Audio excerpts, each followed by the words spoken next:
இயற்கையை பாடியவர்கள் திடீரென்று அறம் போதிக்க வேண்டிய அவசியம் என்ன? திடீரென்று நீதி போதிக்க வேண்டிய அவசியம் என்ன?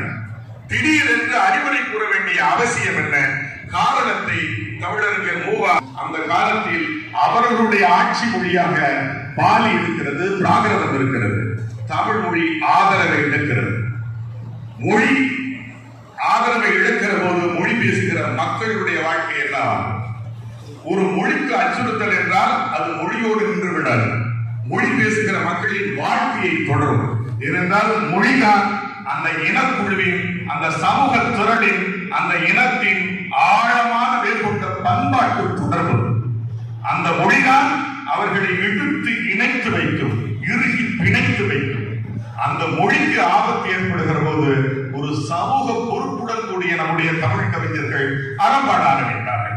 அதுதான் கிபி 1ஆம் நூற்றாண்டு முதல் கிபி 5ஆம் நூற்றாண்டு வரை சங்கம் அருவிய காலம் என்கிறோம்.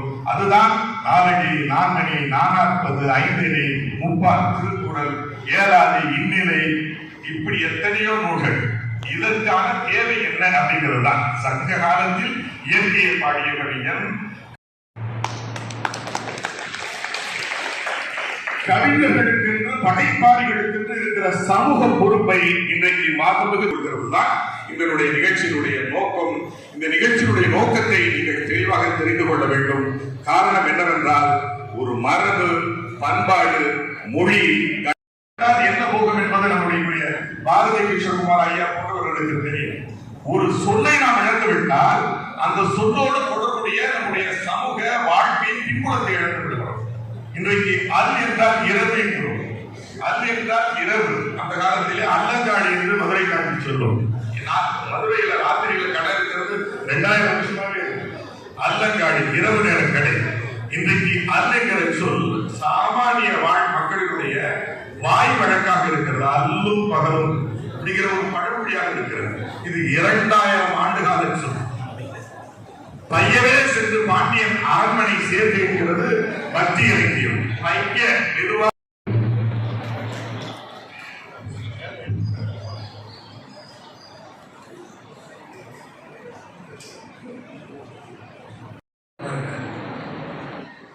இந்த மாவட்ட ஆட்சித்தலைவர் உள்ளிட்ட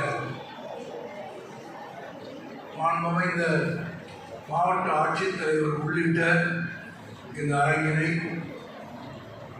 நிறைந்த அரங்கினை நிறைகாலந்து பணிந்து வணங்குகிறேன். வணக்கம். வணக்கம்.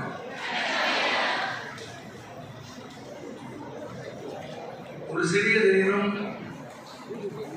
ஆழமான செறிவான ஒரு உரையை, நோக்க உரையை உங்கள் மாவட்ட ஆட்சித்தலைவர் தந்திருக்கிறார்.